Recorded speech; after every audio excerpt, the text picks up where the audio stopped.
Hello, everyone. This is episode 9, and today we are discussing workplace wellness with Dr. Rima Thapar and why it may be time for you to rethink your traditional approach to employee wellness. You're listening to the Merged Marketing Podcast with David Louch and Jason Hunt. This is a show all about unlocking the marketing tactics and secrets behind everyday brands. Each week, we'll bring you expert commentary so that you can make better choices when it comes to growing your business. Thank you for spending time with us. Now let the show begin.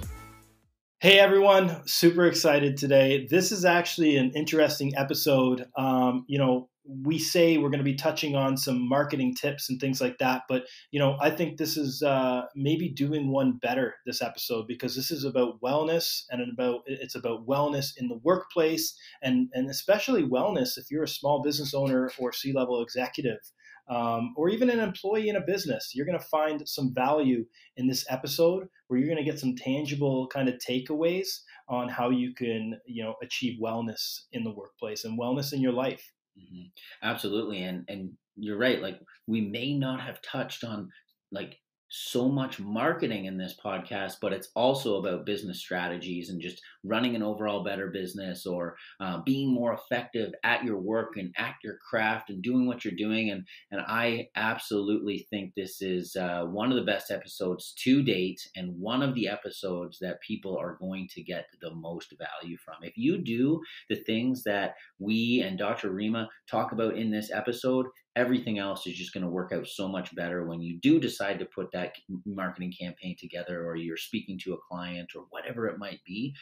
This is foundational stuff here. One thing about Rima is she was able to find her passion and really hone in on that passion and made her career out of it. And you'll be able to tell when you hear her talk about her profession and what she does when she goes into businesses and really pushes pushes is not the good word to use, but kind of, shows or educates people on the wellness aspect to their lifestyle.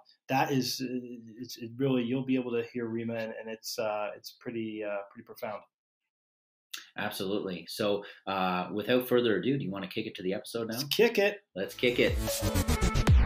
This week, we have another exciting guest and topic to explore. Dr. Rima Thapar is a graduate of Windsor University School of Medicine and School of Etheric Healing, who delicately weaves the threads of science, spirituality, and yoga. During her medical studies, she became fascinated with the art of medicine and began to explore the sciences with the lens of a spiritual mind. Practicing yoga and meditation from a young age, she decided to merge her spiritual teachings with her medical knowledge to bring forth a new perspective to healing the body as an integrative health practitioner. Dr. Thapar empowers her patients, clients, and yoga students to be the CEO of their own health. Her favorite yoga pose is the Camel Pose, as it keeps her heart open to all possibilities in life. Rima, welcome to the show. Hello. Thank you for having me. Thank you for joining us. I'm so excited. Yeah, we're super excited to have you on the show today, as well as for me, this is a super exciting topic, as I'm always interested in health and wellness and how I can better myself and those around me. So before we get started and dive deep into workplace wellness and employee wellness overall, can you just give our audience a brief background, in addition to what I read off of who you are and what you do? For sure. So, in addition to going to med school and studying the body from a Western perspective, I knew from interacting with my patients that it just wasn't enough. There was something deeper that we weren't acknowledging or tapping into that definitely needed to be addressed. And so I decided to take a bit of time off and study the body from a totally different perspective. And, being a kid, I was always open to spirituality, and yoga had a big influence on me. So when I went to study energy medicine, I really found that that's where the gaps were being missed in Western medicine. So to be able to actually use both areas together and merge them, it was so impactful for my patients, and especially with the feedback that they give me, is that especially with like chronic pain, that's my specialty right now, patients aren't just allowing themselves to feel pain as just pain itself. They're understanding that it's more complicated than that, and the pain that they feel in their bodies tied very well to their emotional body and their emotional and mental health as well. And so, I mean, you obviously went to school for medicine and got a medical degree, but did you find that the studies that you took there put you in a place to really understand overall wellness and well-being of an individual, or did you have to then really do a lot of studying outside of school to pick that up and to learn more about that? I would say it was more just about having my life experience and allowing my experiences in life to really guide how I practice and connect with my patients more than anything else. And my overall life experiences of just seeing death and dying day in and day out in the medical field, but then dealing with just cancer, because it's 1 in 2 now in Canada for the rates of cancer, Wow. and dealing with my own issues. Like when I went through medicine, the amount of anxiety that I went through, and how I didn't even realize that I was experiencing that, and that how that influenced my relationship with that.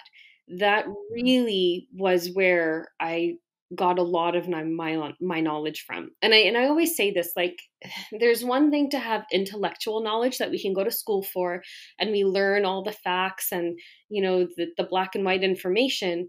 But when you take that information and you apply it to become knowledge, where you're applying your life experience to that, that's where information and knowledge becomes really powerful, because now you can empathize with others. That's interesting, and I know from just a few conversations that you and I have had about some of these topics. You mentioned that the ratio is now 1 in 2 people in Canada get cancer. Yes. And although that's a much deeper topic than what we're going to go into today, why do you think that is? Why do you think that is increasing so dramatically when, it would seem that we live in the best time to be alive? I mean, medicine has advanced more than ever before. And, for the most part, we're more conscious of our health and well-being, but yet it's 2 in 1. Right. So we've done amazing in medicine to prolong our life, but we haven't really addressed the issue of what is our quality of life that we want to have as we're living longer. And so because we are able to live longer, obviously more diseases are going to come up. So cancer is one that there's so much information out there that's new and coming out, and still so much research going on. But from my experience, what I notice as the underlying theme is chronic stress. And we know that chronic stress, just that energy alone in the body, is so damaging to our cells and to our mental health and well-being. And if we're not able to have strategies to cope with chronic stress in our daily lives, we will rapidly break down as a society. And this is an age where we actually have children who have higher rates of anxiety than ever before. The suicide rates for children and young teens is 1 in 11 every day. And that's something that we are not addressing, and we definitely need to address. Rima, could you define, what do you mean by chronic stress?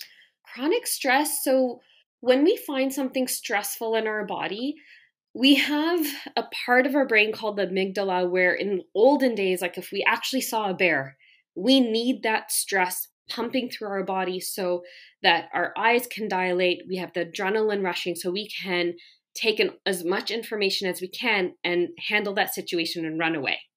But what's happened over the years is that we haven't been able to separate experiences in our life that are actually stressful and dangerous to us versus little minor things that aren't dangerous to us, but our body responds as if it is dangerous.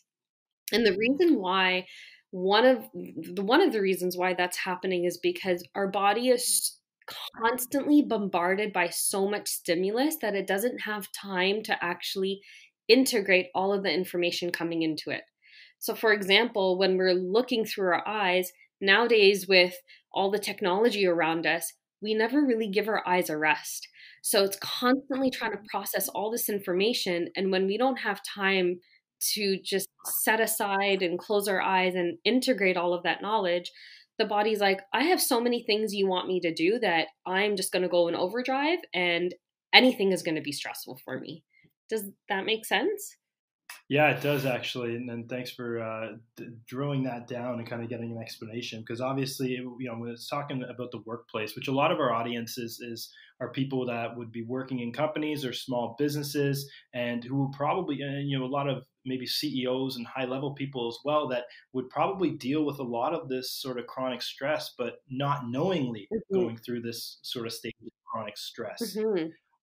So yeah, it's a good segue to kind of my next question, and that's, how do you approach the workplace, and maybe you can tap into a little bit of your involvement with business owners. Right. So one of the things that I do is I come in as a wellness consultant through Energy Corporate Yoga, and I help workplaces and big corporate companies initiate wellness programs. So that can be anywhere from giving regular classes through either mindfulness, yoga, or any other movement type that the company wants. It could be workshops and seminars.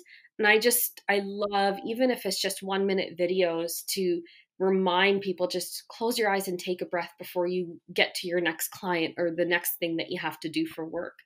And it's been pretty amazing connecting with corporate industries in that specific area. Yeah, and sorry, Rima, I just want to go back a second. So, I mean, from my understanding, this whole idea of workplace wellness, for the most part, is probably a new phenomenon for a lot of people. Especially those higher level executives of companies that may have grown up in an age where there wasn't as much emphasis placed on something like this. So, is there maybe a very loose working definition for what workplace wellness is?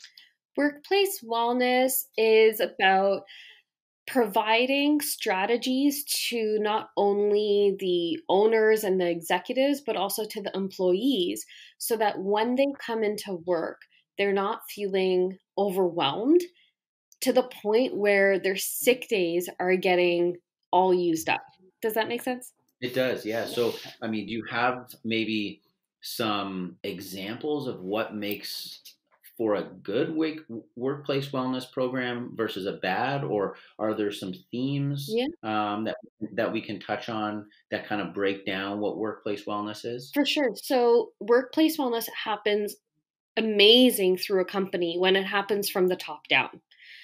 So, and I encounter this all the time. So it's a big, the word fad's coming to my mind, but I don't know if fad's the right word. But workplace wellness is one of those new trends that every company wants to have, because they know, and the science is out there, that yes, it's helping to reduce, employee absenteeism. It's helping increase productivity, which is helping, return of your ROIs. But how do you actually get it to work well? You get it to work well when the founders of the company, the owners of the company, and the executive administrations of the company are actually practicing it. Because you know what? They're the ones that are motivating or providing strategies to their employees to get everyone to do well and to get the morale up. If they're not practicing it, you can give it to the employees all you want, but it won't be the best successful program out there. Because how the leadership team is going to interact with their employees has a big impact on how the employees are going to react to that, and how they're going to be able to manage the stressors that are going to come down the pipeline. So some examples of mindfulness or like wellness programs is mindfulness sessions. the popular one that I often bring into workplaces are 30-minute sessions of guided meditations that involve a little bit of movement. Another one is doing a class, either 30-minute, 45-minute, or 60-minute yoga class or any movement class on a regular basis for a minimum of 3 months in order to see the change in the employees and in the whole structure of the company. You would have an entire company that would be participating in this kind of a session, right? It wouldn't be like a half just leadership team. You would suggest that the entire company get involved in this type of program, right? Exactly. Everybody gets involved. Do you find it's more often, like, what's the typical size of a company that would entertain a kind of service like this? You know what? It really depends on values of the company more than the size of the company. I have lots of great small businesses that are only like 8 to 10 employees. They all get involved and they do it. And they're not even doing it once a week. They're doing it twice a week for 6 months to a year. Because they know how valuable it is, and they're actually seeing a change in how they collaborate, the creativity that comes across, and how they come to solutions. And then I have some big companies, like Amazon's one of my companies, and they don't, so the way I provide it is either the employees can pay or the actual company can pay, or can be half and half. But Amazon's doing it. They know it's great. They know it's important. They don't pay for it though. The employees pay for themselves. The employees want it. They know it's important. They love doing it, and they're willing to pay for it themselves. So it really comes down to, what are your values as a company? What's priority for you? And what kind of business do you want to share with the world in how you are interacting with others? Yeah, that's interesting. And so, I mean, in your attempt to educate companies and CEOs and just individuals about workplace wellness and the importance of it, when you're speaking with some of the decision makers, what are some common obstacles or backlash or things that you're challenged on as to why someone might not want to do something like this? Mm-hmm. Do you get anything? Oh yeah, questions? I get a lot. Yeah. So especially when we come across the word yoga, the first response I always get is, I can't touch my toes, so I can't do yoga. and I love that when I get comments like that, because it reminds me that, we have a lot of work to do in the yoga industry. We have to change how we're viewing it. Yoga is not just about poses on your mat. It is way more deeper than that. There are 8 limbs to yoga. An asana, or the movement part of it, is just one of 8 limbs. So we have to first redefine what yoga means. Mindfulness, a lot of the backlash that I get with mindfulness is, it's too easy. Why does it work? So there it becomes about understanding the science of how mindfulness and meditation works. Once you understand the science of it, then it becomes easier to connect with it and to actually give the practice a chance. And Harvard's come up with some great research studies. They've shown that a consistent practice of mindfulness and meditation for 30 minutes a day over a 6 to 8 week period, we're literally seeing changes in your brain structure. And what happens is, when we actually start to change the brain structure, now we have new connections. Your brain isn't the same as before. So a problem that's come about in the workplace industry before, where you've probably been stuck with, how do I find a solution to this? All of a sudden, a solution's going to come. And people realize that, all I have to do is dedicate time. It may be a minute, 5 minutes, 10 minutes. The length of time is not so important as more of the quality of the work or the practice that you're doing. And then just in general, how do we provide strategies to employees to build more compassion, build more empathy? Oftentimes in corporate industries, we're so fixed on the financial gains that's going to come back. But you can't just think about always the financial end of things. That's just one pillar of our life experience. What's important is also what is our experience as we're interacting with others? Because I remind people that in the end of the day, we're all guaranteed, and we tend to not discuss this, but the minute we're born, at some point in our life, we're all going to pass away. And what we take with us is nothing material. It's just our human life experience. And if we can focus on that, it will change everything in how we do our business. That's awesome. And one thing, Rima, and just hearing you talk about this stuff in 6 to 8 weeks, that kind of a time period, I found that to be very interesting, because I think one of the biggest challenges, and I'll just say a little story about myself. So I used to use a platform, I believe it was called Headspace, right? The app that you can use to do that personal meditation.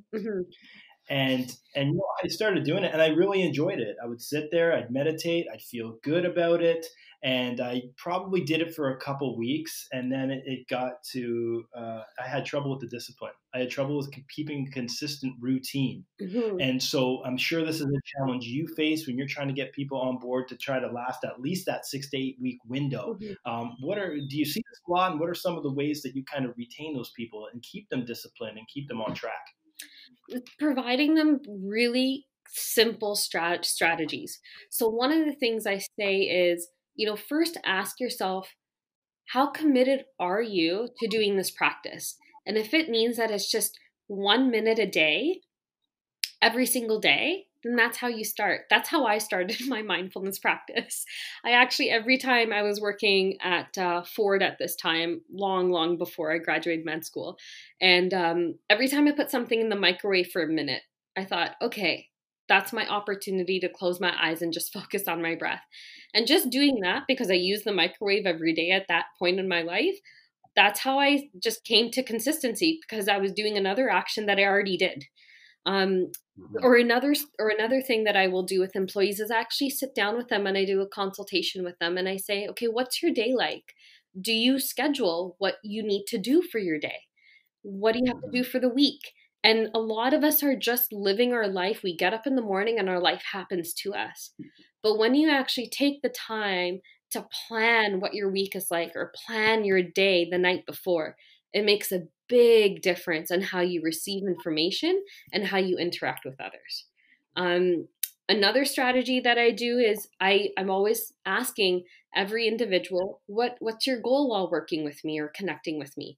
And coming back to that goal, checking in, having an accountability, maybe partnering people up.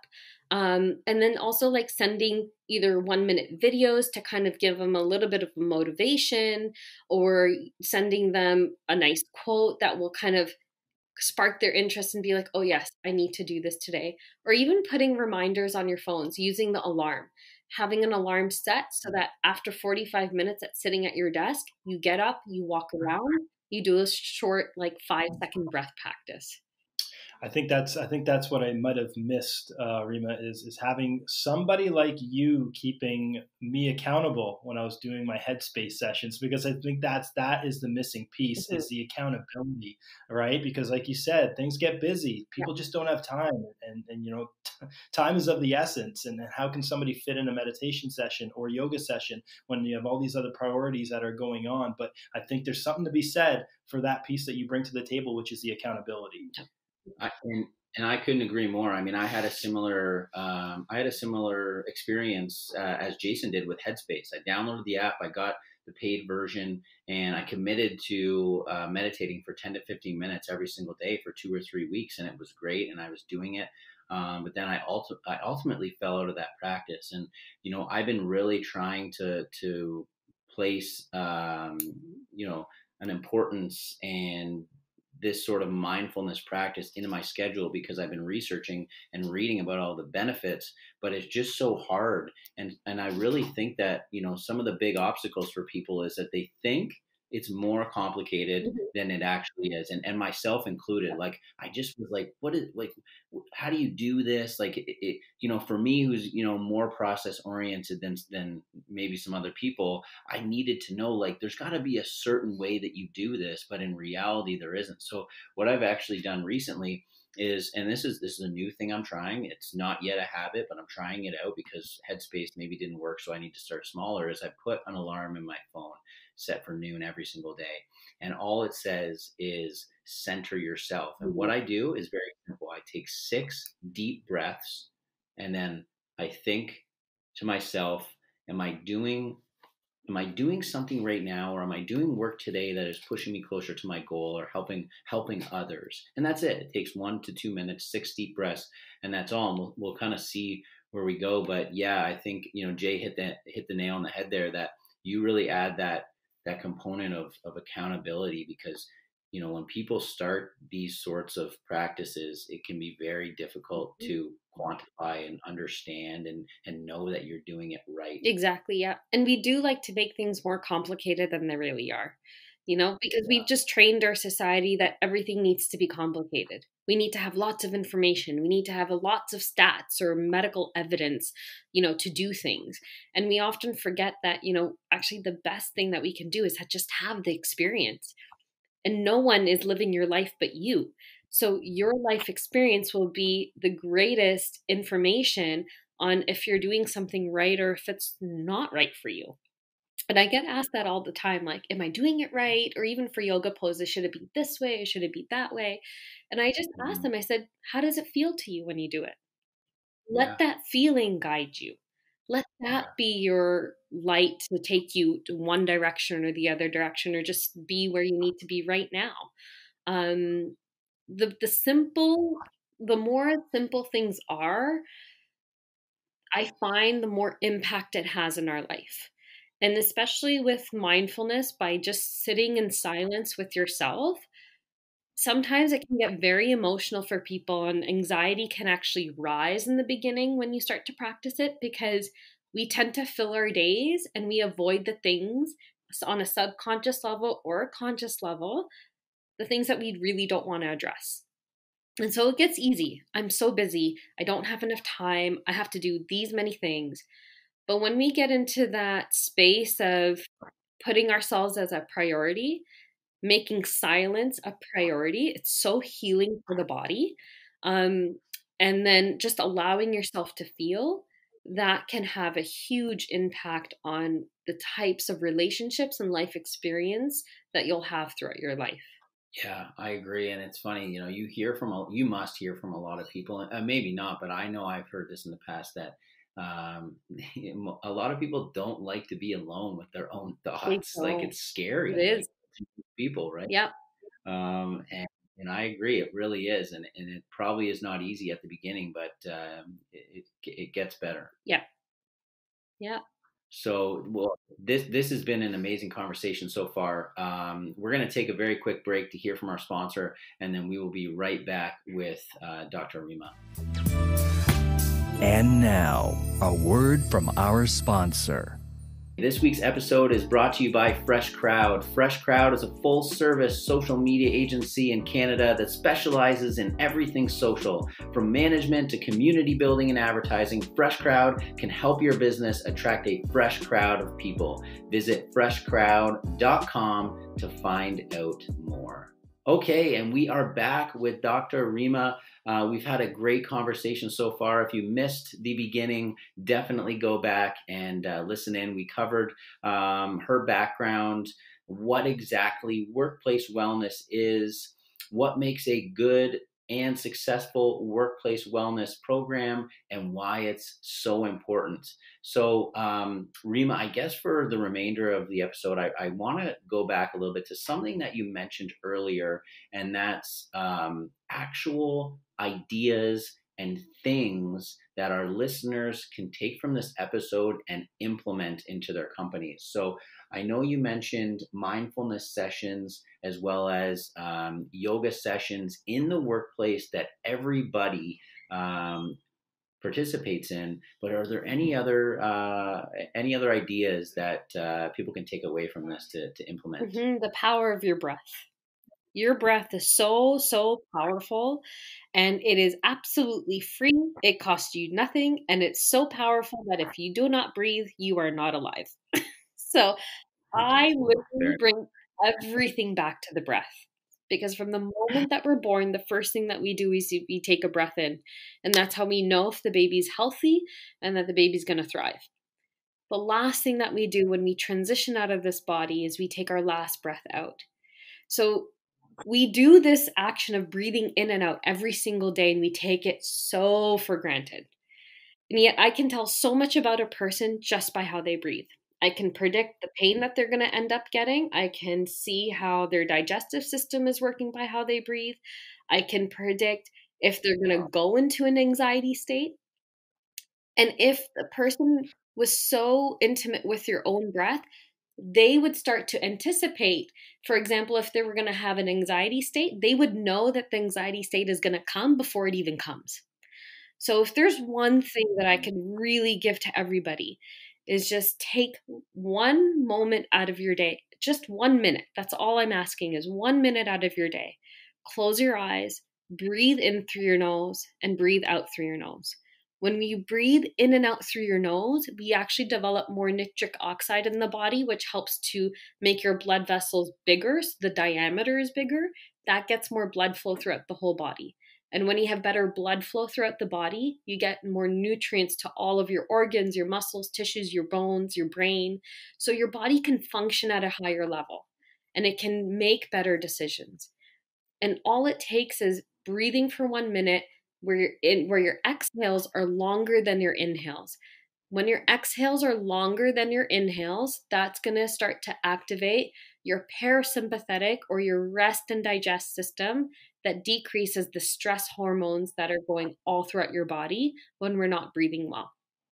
When you get comfortable with that, just breathing in and out through the nose, then start to increase the time and start to play with maybe a 4-count inhale with a 4-count exhale, or maybe a 4-count inhale with a 6-count exhale, but trying to expand your breath and breathe slower, deeper, and longer every day. I didn't know it was the inhale and exhale through the nose, because I read that somewhere, and whenever I would get stressed out, I would inhale through the nose and I try to do a deep one, about 4 seconds, and exhale through the mouth. Yep. But it's interesting. So in through the nose and exhale out through the nose as well. Yes. Yeah. And when we start to breathe in and out through the nose, not only do we get more of that nitric oxide that I talked about earlier, but we actually make more brain connections versus breathing through the mouth. When we breathe through our mouth, we decrease our brain connections and we lose them. I'm a mouth breather, so I think I've lost so many years. Yeah, and it changes the shape of your face as well.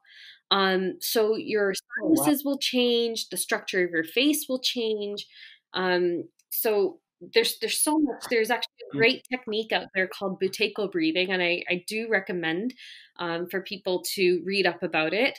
If you're pregnant though, or you have any serious chronic conditions, then obviously, talk to your doctor first before doing it. But this particular breath work has helped so many. There's a dentist company that I collaborate with, and they use it with their patients in the dentist office. And a lot of the kids that come in that have ADHD, their ADHD has gone down or it's reversed.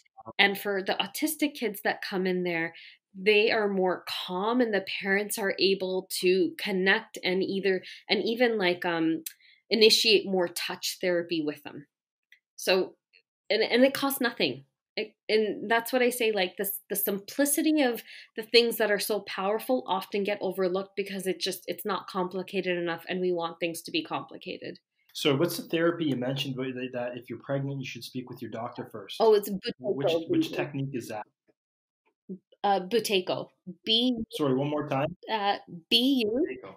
Mm-hmm. And that's a breathing kind of technique? Yeah. Yeah. Okay. Interesting. Yeah, that is interesting stuff. I mean, the fact that your breath could potentially change your face shape is just insane to me. I can't believe that. I mean, what about gray hair? You think it causes gray hair? Because I haven't noticed a change in Jay's face, but I tell you, he's got some gray. You know what? Hair. I think it's the reverse for me because since I started the business, I have not paid attention to my breathing at all. Heavy mouth breather, and it's probably had an impact on the amount of gray hair that I have, for sure. Yeah, probably. I don't know specifically if it will reverse any of the gray hair, but try it. Let me know. Oh, Rima, come on. Yeah, it's so funny. Like I am by no means an expert in meditation or breathing or anything like that, but what I will say is I am always taking deep exhales and sighs to to the point where people that are around me will be like, "Are you okay? Like, is everything all right? Like, is something wrong?" And I'm just like, "No, I'm just taking a deep exhale because it feels good." Mm-hmm. Yeah. Honestly, like I don't know if I'm doing it right, but it feels good, and I do it daily. I try to, anyways. As long as it feels good, you're doing it right. Yeah.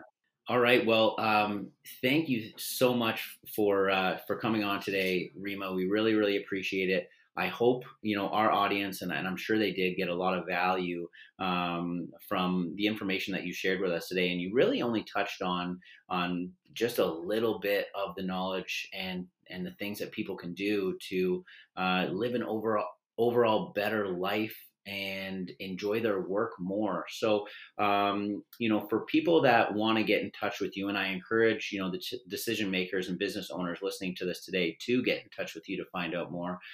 What's the best way for them to get in contact with you? Yep. They can email me at rima@energycorporateyoga.com. So that's a great way. You're more than welcome to connect with me over LinkedIn. I'm on Instagram as well at _healing_cup. I'm also part of BNI, so they can always search me through BNI and get my contact information through there. Absolutely. Well, thank you. And just one more takeaway to emphasize. I know Rima just said this, but if there's nothing else that you can do, take 1 minute a day to breathe in and out through your nose, especially right before you're going to call Rima and find out more. So thanks again. We would love to hear from you as well. You can reach us on social media at Merge Media, on our website, merge.ca, or by emailing us at the podcast@merged.ca. Jay, you got any final words? No, that was awesome. And I love like every podcast like this one with Rima, that one takeaway is huge because, if you pile too much information, nobody's going to do anything. Nope. If you just keep it simple, and people will do it. Absolutely. Right? Okay, Rima, we like to end every single episode with the same question. So here it is for you. So if you could choose one person, dead or alive, to represent your brand, who would it be and why? Oh, that's a good question. You know what? The first thing that came to my mind was Oprah. I grew up with her. My mom watched her. She had a big influence on my life, even before I even knew it. A lot of the books I ended up reading as I got older, I realized looking back at her episodes that, oh my God, she had talked about it. And just her whole approach of bringing it all together, connecting with other humans, giving so generously, and working through the adversities that she's faced. She's one of my biggest mentors that I look up to. Awesome. Yeah, she's an incredible woman. So that is a good choice. Well, thank you very much for sharing that. And for everyone listening, don't forget to rate, review, and subscribe to the podcast. And until next time, we will see you later. Thanks a lot, Rima. Thank you.